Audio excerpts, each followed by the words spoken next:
Hello everyone. So next concept we are going to study is about data transfer instructions. So within this we are going to see move instruction, push instruction, pop instruction and exchange instruction. So we are going to see one by one. So first of all we are going to take the move instruction. So this move instruction, it is going to copy the value from the source to the destination. So how the syntax is been written: move destination comma source. So from the source area we are going to copy the value to the destination. So move x and move c. So what is this move x and move c in the sense? So we have three different types of move. So this is a normal move where we are going to perform it on the memory.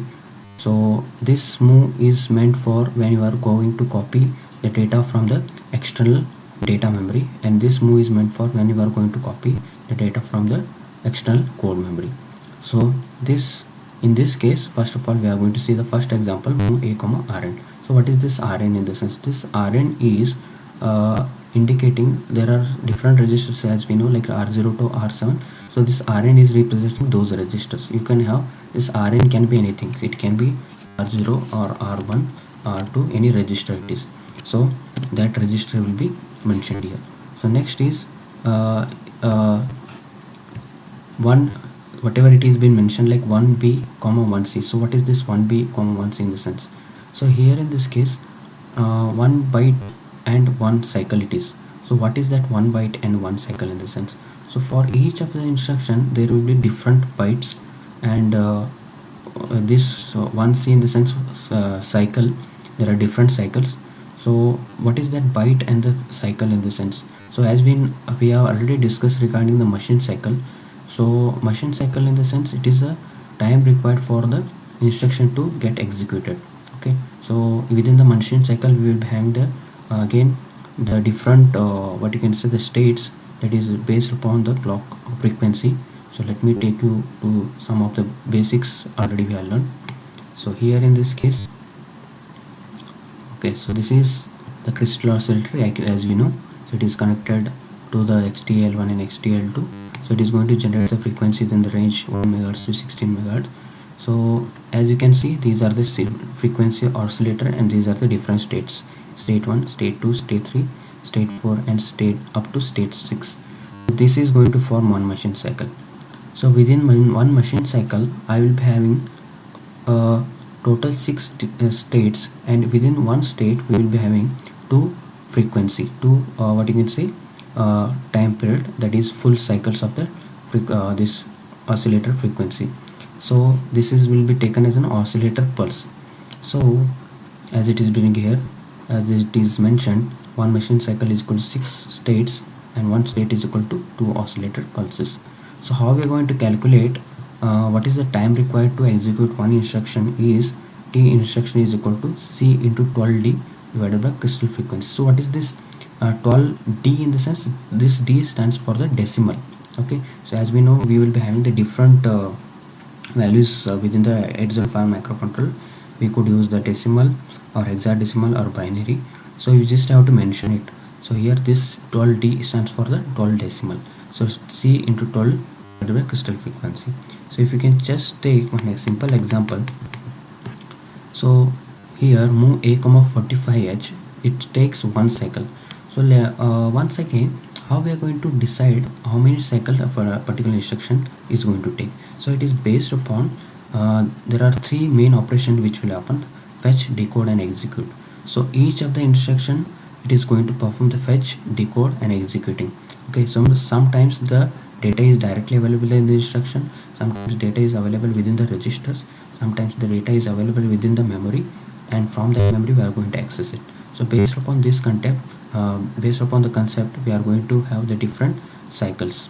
Okay, one cycle, two cycles, three cycles, four cycles, like this. Okay, so then here we are having one example. So move a comma 45h and it takes one cycle, and f is equal to 1 megahertz. So for this, t instruction is equal to, how we are going to time required for the instruction to get executed is 1 into 12. 1 is a c, then 12, this one, this 12, and divided by 1 megahertz. 1 megahertz is the oscillator frequency or the crystal frequency we have mentioned. So if you just calculate, it is going to be 12 microseconds. Okay, so for this instruction to get execute, we require the 12 microseconds. Okay, so similarly, if you have some other example where it requires 2 cycles, then it would the time required for the instruction to get executed is maybe doubled. Okay, so 12 microseconds instead of 12 microseconds, we would require 24 microseconds. So if you just can consider 2 cycles we require, then it is going to be obviously it's going to be doubled. Okay, so 24 microseconds we require. So this is how we'll be performing execution for time required for instruction to be get executed. Okay, so this is about one cycle. Then what about this 1 byte? So in case of microcontroller, the developer has already provided the hex code for each of the operations. So you would just go through this document where you can see all the instructions, different instructions we will be using in the coding on the microcontroller. Move a comma immediate, move direct comma immediate, like this. There are various instructions, there are different instructions we have, and for each of the instruction they have mentioned how many bytes it is going to use. Okay, so that's what all the things it has been mentioned.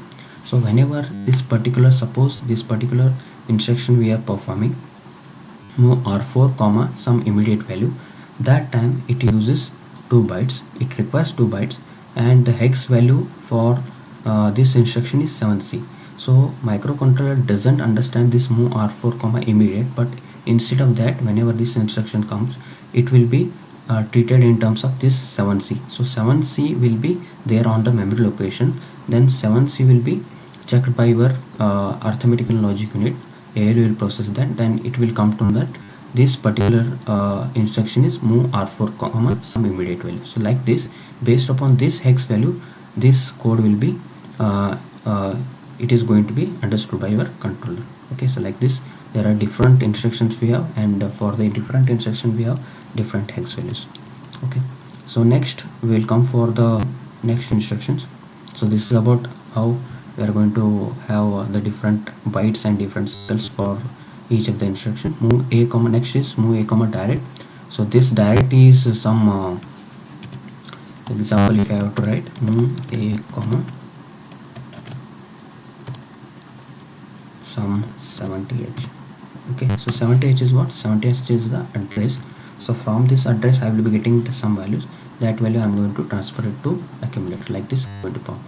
So similarly, move a comma ri. So what is this ri in the sense? As we know, there are 2 pointer register I would use in case of our microcontroller, that is r0 or r1.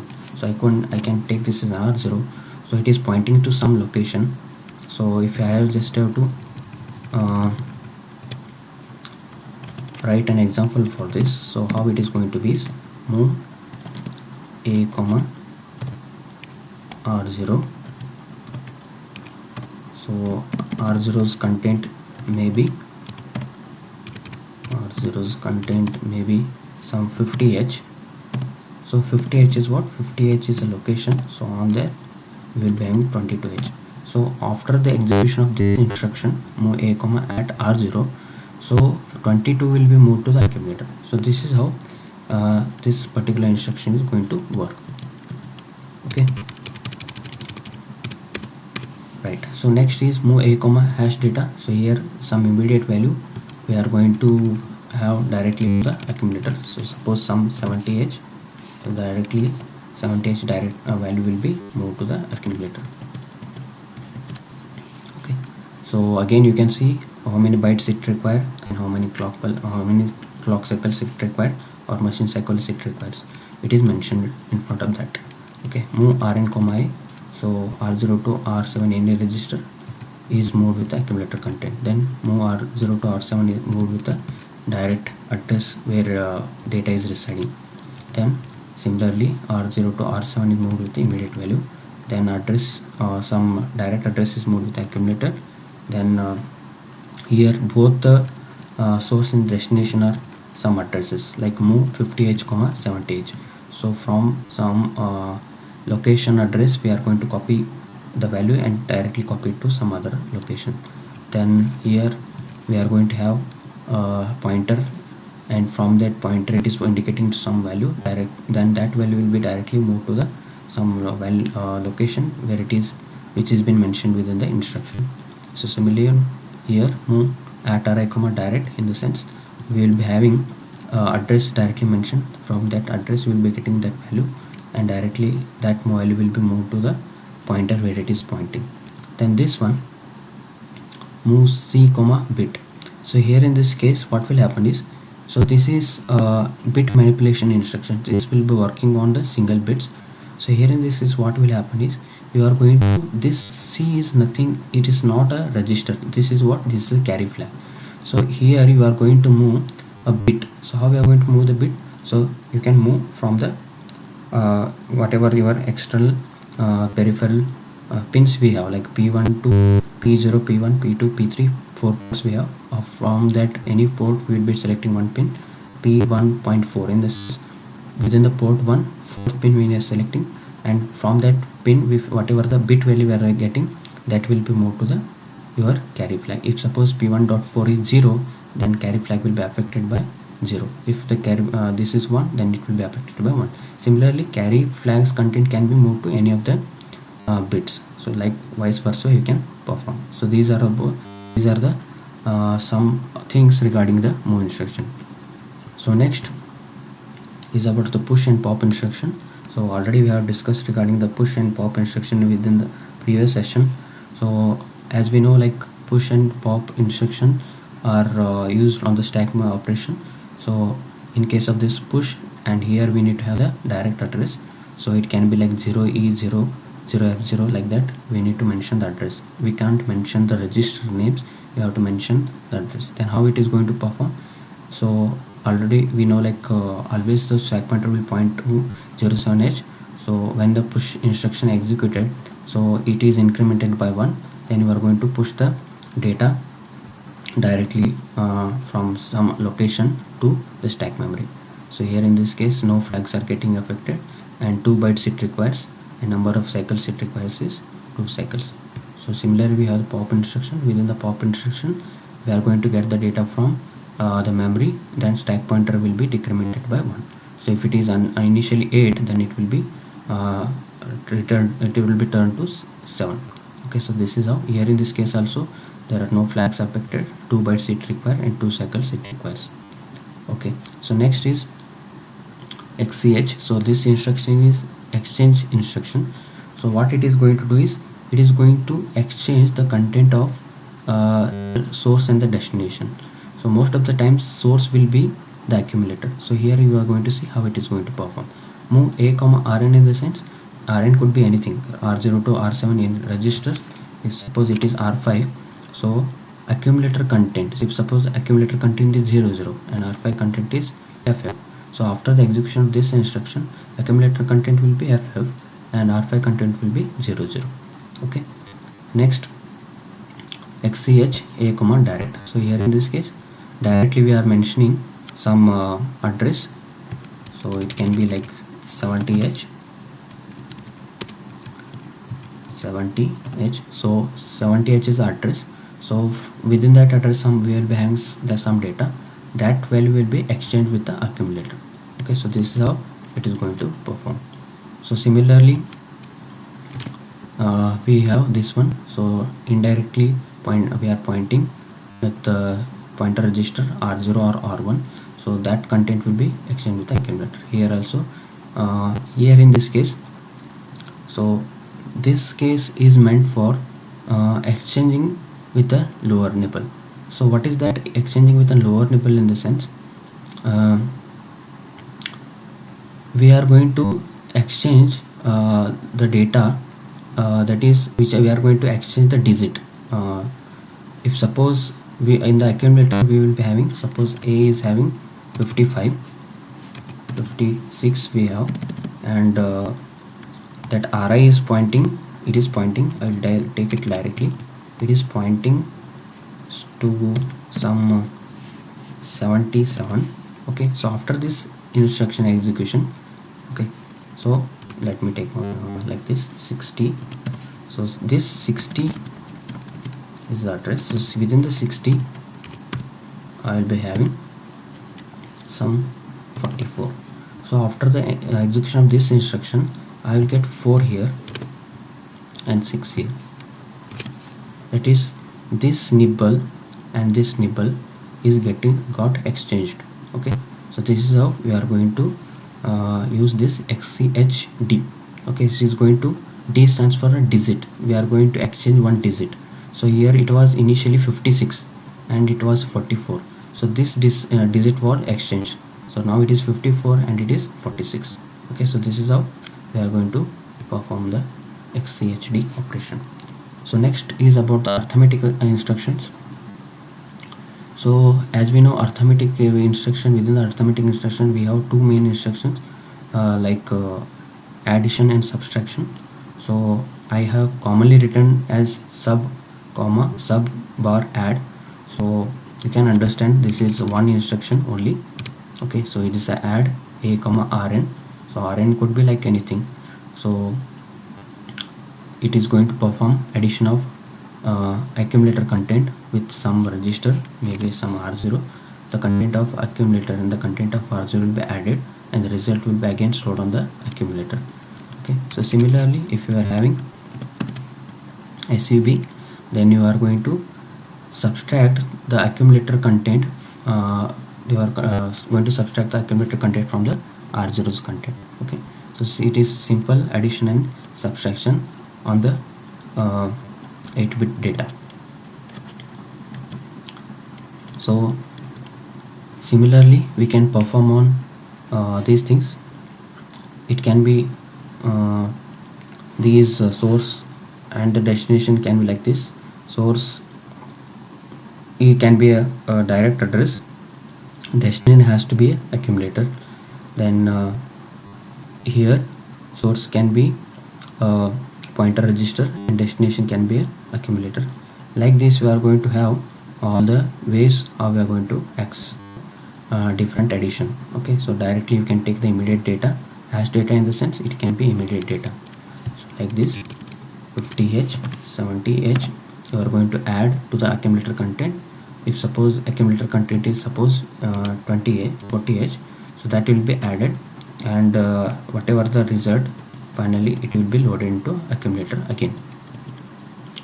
So similarity can be performed with the subtraction. So next it is about SUBB. So what is this SUBB in the sense?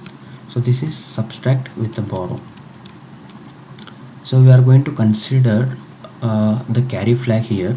So within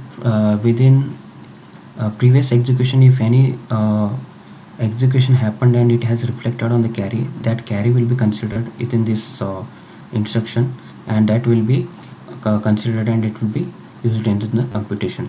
So here SUBB stands for subtraction with borrow. So similarly we have this one, addition with carry. So previously if any operation has affected the carry and suppose the carry is there, and that will be considered for within the addition. So here in this case what will happen is accumulator content, then RN's content, RN can be anything, R0 to R7 anything, that content and the carry content will be added together and again the content will be loaded on the accumulator. Okay, so this is how it's going to work. Then these can be anything as it is mentioned here, a comma rn, a comma direct, a comma hash array, a comma hash data. Like this you can consider and you can perform any operation. Okay, so this direct in the sense this is a direct address, at array in the sense pointer register, hash data in the sense it is some direct data available within the instruction. Okay, so these are the addition and subtraction instruction. Next is multiplication. So within the multiplication the instruction is mul AB. So it requires 1 byte and 4 clock cycles, 4 machine cycles, and it is going to multiply 8 bits. So 1 byte will be there in accumulator, another byte will be there in B register. So after the multiplication we are going to have like this. So higher byte is going to be there in B register and lower byte will be there in accumulator. So we'll take an example. Suppose 50H is there in accumulator and B register is having A is edge. So after the multiplication, so this will be the result. 3200 is the result. Then so 00 will be there on accumulator and 32 is going to be available on B register. So this is how the multiplication is going to be performed. So next is division. So div AB. So this is meant for unsigned division. So unsigned division in the sense we are not going to consider any negative values. So that we need to consider, that we need to take in our mind and perform this operation div AB. So how this is going to perform is, it is A divided by B. So after the execution of this one, we are going to get the result in accumulator and the remainder in the B register. Suppose we are performing like this. A is 35 and B is having the 10H. So 35 divided by 10, we know the result will be 3 and the remainder will be 5. So result will be there in accumulator and remainder will be there in B register. So after this, next we are having the increment and decrement operations. So INCA, so accumulator content is incremented by 1. Suppose the accumulator content is 55H initially. So after this instruction, it is going to be 56. Okay, so this is how it is going to perform. INCA we need to take, and it is going to increment the accumulator content by 1. So similarly, we will be having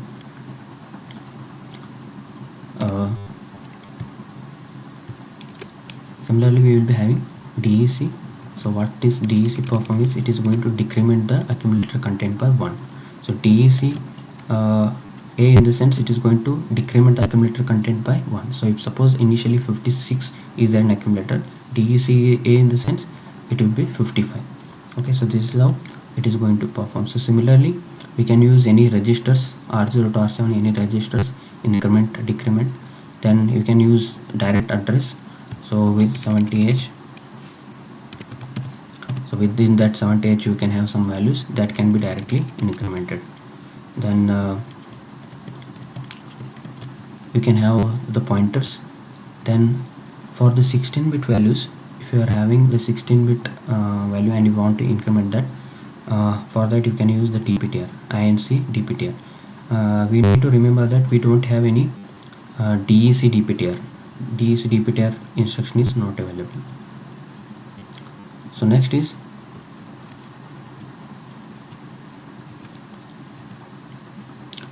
die instruction. So this is decimal adjust accumulator after addition. So what is this die instruction in the sense? This is meant for to convert the hex result into form of a binary coded decimal result. Okay, so as it has been given, decimal adjust accumulator after addition. This instruction used to convert the obtained result BCD after the addition of two basic numbers. So let me take you for one example where we have A is with the load of 47 and it is added with the 38H. So when you add 47 with the 38, so we will get the result as 7FH. But if you manually compute 38 plus 47 decimal, it is 85. Okay, so you can just compute it down, so you will come to know. So that will be performed using die instruction. Okay, so add A comma 38H in the sense, after this addition you will get A loaded with the 7FH, but after this die instruction accumulator is loaded with the 85H. So how come it is going to perform this? So here in this case there are two things which will happen. So whenever the auxiliary carry is generating some that is lower nipple is generating some carry to the higher nipple, that is from here 7 plus 8 it is generating a carry. So that time these two values 47 7 plus 8 will be added with the plus 6. Okay, then that will be converted to 85. That is particular binary coded decimal value.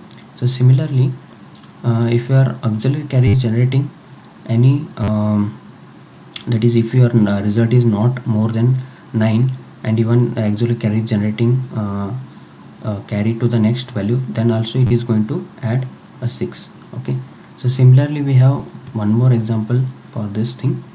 Move A29H and A is added with the 18H. So you can see here 29 plus 18, so it is 41H. So 41 is not actual result. Actually we should get 47. So 29 plus 18, if you add it in a decimal, it should be 47. Okay, but in hexadecimal it will show 41. Okay, so in this case your this lower byte will be added with the 6 and you are going to get the result as 47H, right? So this is how you are going to get the decimal coded value, that is BCD value for the X value. So similarly we could see one more example. So move A,52H and A is added with the 91H. So 52 plus 91, it is going to be E3H. Okay, but when you add 52 plus 91 decimally, it has to be 143, right? So in this case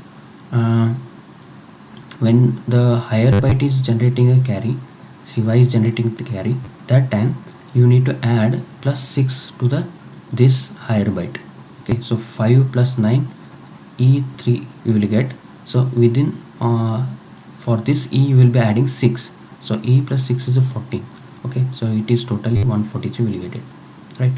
So we just have to you may ask like why they have not added here 2 plus 1 is 3, it is not generating any carry. Okay, so that's why they are not adding any 6 here. If this value is generating carry, that is AC is getting generated like this, then only you need to add 6. Okay, here you can see 8 plus 9, it is generating the carry, right? So that's why they have added the 6. If it is not generating carry, then no need to add the 6. So wherever the carry is getting generated, that at that position 6 will be added. So that is the use, that is the work of your DAA instruction, the instruction. Okay, so it is internally it will perform all those things, no need to perform it once again. So it will internally it will perform all these operations. So next before the next thing we'll wind up for the these things, and then next part will be discussed in the next video.